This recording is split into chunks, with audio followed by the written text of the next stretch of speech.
మనోజ్ గురించి అసలు నిజం తెలుసుకొని బాలుని క్షమాపణ కోరిన ప్రభావతి. ఆనందంలో సత్యం, మీనాలు. షాక్లో రోహిణి, మనోజ్. అసలు మనోజ్ గురించి ప్రభావతికి అసలు నిజం ఎలా తెలిసింది? ప్రభావతి బాలుని నిజంగానే క్షమాపణ కోరిందా? అసలు గుండె నిండా గుడిగంటలు సీరియల్ రాబోతున్నటువంటి ఎపిసోడ్స్లో ఏం జరగబోతుందో టీవీలో కన్నా ముందుగా తెలుసుకోవాలి అనుకుంటున్నారా? అయితే వెంటనే ఛానల్ని సబ్స్క్రైబ్ చేయండి. ఫ్రెండ్స్, మీరు ఇప్పటి వరకు కూడా మా ఛానల్ను సబ్స్క్రైబ్ చేయకపోతే ఇప్పుడే సబ్స్క్రైబ్ చేసి మా కుటుంబంలో భాగం అవ్వండి. మీ ఒక్క సబ్స్క్రైబ్ మాకు ఎంతో విలువైన ప్రోత్సాహాన్ని ఇస్తుంది. ప్రతిరోజు ఇలాంటి ఆసక్తికరమైన, ఉపయోగకరమైన వీడియోలను ముందుగా చూడాలి అనుకుంటే మీరు పక్కనే ఉన్న బెల్ ఐకాన్ని కూడా ట్యాప్ చేయండి. వీడియో నచ్చితే లైక్, కామెంట్, షేర్ చేయడం మర్చిపోవద్దు. మీ ప్రేమ ఆదరణకు హృదయపూర్వక ధన్యవాదాలు. ప్రభావతి కుటుంబ సభ్యులు అందరూ కూడా సుందరి పెళ్లి పనుల్లో హడావుడిగా ఉంటారు. అదే టైంలో మీనాక్షి, రాఘవ ఇద్దరూ కూడా బాలు దగ్గరకు వచ్చి ఒక్కసారి పెళ్ళికొడుకు వాళ్ళ ఇంటికి వెళ్ళాలి, వాళ్లకు కొన్ని వస్తువులను ఇవ్వాలి అని చెప్పి అడుగుతారు. బాలుని తోడు రమ్మంటారు. మీనాక్షి ఏమో మీనాని కూడా, అమ్మ మీనా నువ్వు కూడా రామ్మా, మనమందరం కలిసి వెళ్ళి త్వరగా వచ్చేద్దాం, ఇక్కడ పనులు కూడా చాలా ఉన్నాయి కదా, చూసుకోవాలి కదా, మనం అక్కడికి వెళ్ళి త్వరగా వచ్చేద్దాంలే, నేను ముగ్గురుగా వెళ్తే బాగోదని చెప్పి నిన్ను కూడా అడుగుతున్నాను, నువ్వు వస్తే కొంచెం నాకు కూడా అక్కడ తోడుగా ఉంటావు కదా, వాళ్ళతో ఏమన్నా మాట్లాడాలి అన్నా రాఘవ నన్ను మాట్లాడనివ్వడు, బాలు నువ్వు మాట్లాడుదురు కానీ రండి అని చెప్పి మీనాక్షి అడగడంతో బాలు, మీనా ఇద్దరు కూడా వాళ్ళిద్దరితో కలిసి పెళ్ళికొడుకు వాళ్ళ ఇంటికి బయలుదేరతారు. అక్కడకు వెళ్ళిన తర్వాత అక్కడ కూడా పెళ్లి పనులు చాలా హడావిడిగా జరుగుతూ ఉంటాయి. అయితే అదే టైంలో లోపల నుంచి మాణిక్యం బయటకు వస్తూ ఉంటాడు.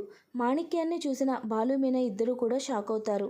అయితే మీనాక్షి, తన భర్త ఇద్దరూ కలిసి ఎదురు వెళ్ళి, ఏంటి ఇక్కడ పనులు ఎలా జరుగుతున్నాయి అని చెప్పి చాలా సంతోషంగా మాట్లాడుతూ ఉంటారు.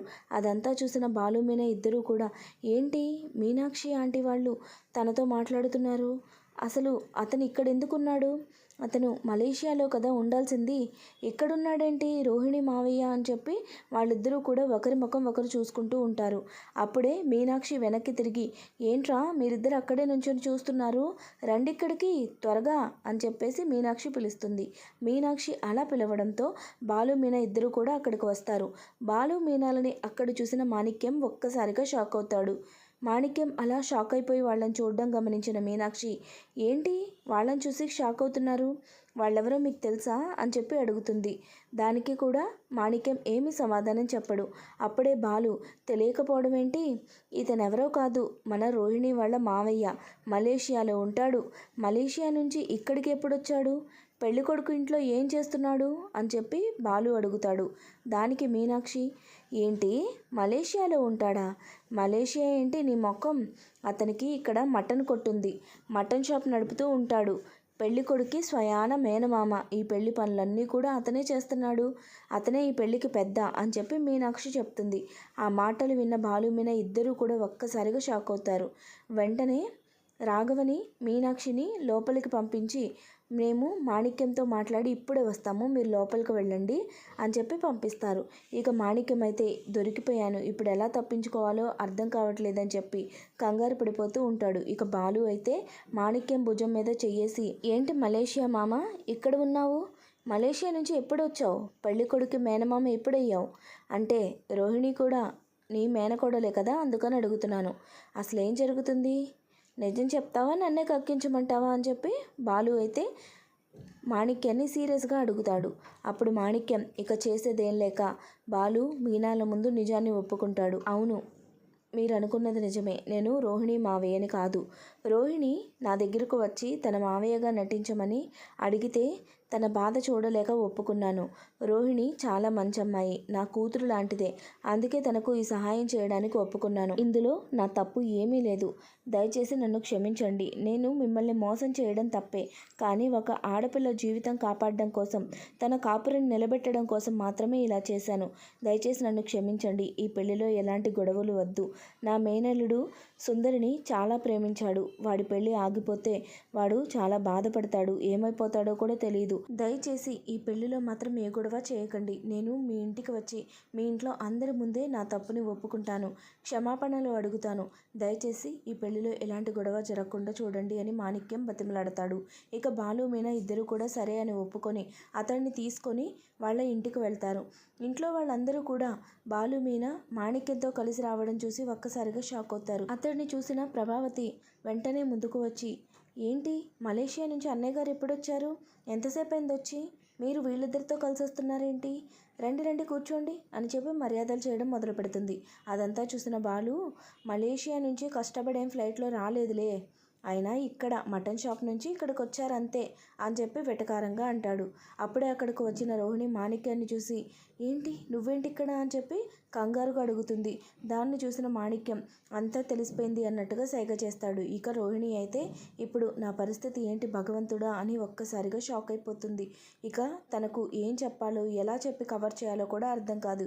ఇక మాణిక్యం కూడా అందరి ముందు తనకు నిజమైన ఐడెంటిటీ ఉంది అని చెప్పేసి తన గుర్తింపుని చెప్పేస్తాడు. తను సుందరికి కాబోయే భర్తకు మేనమామ అని, రోహిణికి తనకి ఎలాంటి సంబంధం లేదని, రోహిణి తనతో నాటకం ఆడించిందని అందరి ముందు ఒప్పుకొని అందరినీ క్షమాపణ అడుగుతాడు. ప్రభావతి అయితే తన నెత్తి మీద ఏదో పిడుగుపడినట్టు ఒక్కసారిగా షాక్ అయిపోయి అలానే ఉండిపోతుంది. ఇక మాణిక్యం అందరికీ క్షమాపణ చెప్పి అక్కడి నుంచి వెళ్ళిపోతాడు. ఇక అప్పుడే మనోజ్ రోహిణి దగ్గరికి వచ్చి, ఏంటి రోహిణి అతను చెప్పేది అదంతా నిజమేనా అని చెప్పి అడుగుతాడు. దానికి రోహిణి, అది మనోజ్, మా నాన్న గురించి మీకు ఎలా చెప్పాలో తెలియక నేను అతనితో ఇలా నాటకం ఆడించాను. అదంతా కూడా నీ మీద ప్రేమతోనే. మీకు ఈ నిజం చెప్పాలి అని చాలా రోజుల నుంచి అనుకుంటున్నాను. కానీ అస్సలు ఎలా చెప్పాలో నాకు ధైర్యం రాలేదు. అందుకే చెప్పలేకపోయింది. దయచేసి నన్ను క్షమించు. నన్ను తప్పుగా అర్థం చేసుకోవద్దు అని చెప్పి రోహిణి బతిమలాడుతూ ఉంటుంది. దానికి మనోజ్ కన్విన్స్ అవుతాడు. సరేలే, నువ్వు మాత్రం ఏం చేస్తావు? మీ నాన్న జైల్లో ఉన్నాడు అంటే ఎవరైనా కూడా అర్థం చేసుకోరు కదా, అందుకే అలా చేసావులే అని చెప్పి మనోజ్ చాలా తేలిగ్గా తీసుకుంటాడు. అయితే ప్రభావతి మాత్రం దాన్ని తట్టుకోలేకపోతుంది. ఇప్పుడు ఏంటి పరిస్థితి? రోహిణి మాణిక్యం గురించి ఇంత మోసం చేస్తుందా? తను చెప్పిన మాటల్లో ఎంత నిజం ఎంత అబద్ధం? తన పుట్టింటి వాళ్ళని ఎప్పుడూ చూడలేదు. ఇప్పుడు చూస్తే ఇతనేమో ఫ్రాడ్ అని తేలిపోయింది. అసలు రోహిణి బ్యాక్గ్రౌండ్ ఏంటి అని చెప్పి ఆలోచనలో పడుతుంది. ప్రభావతి అలా రోహిణిని ఒక్క మాట కూడా అనకుండా సైలెంట్గా ఉండడంతో ఇంట్లో వాళ్ళందరూ కూడా ఆశ్చర్యపోతారు. ఇక మనోజ్ రోహిణి ఇద్దరూ కూడా వాళ్ళ రూమ్కి వెళ్ళిపోతారు. బాలు మీనాలు కూడా ఆశ్చర్యపోతారు. ఏంటి మా అమ్మేంటి ఇంత సైలెంట్గా ఉంది, అసలు ఏం మాట్లాడట్లేదేంటి అని చెప్పి వాళ్ళు కూడా ఏమీ అర్థం కాక ఆలోచిస్తూ ఉంటారు.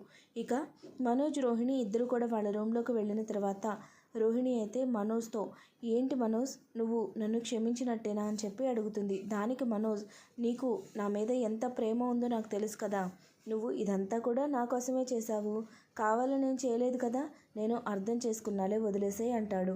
అప్పుడే రోహిణి, బాలు మీనాలకి ఇంకా వేరే ఏం పని లేదా?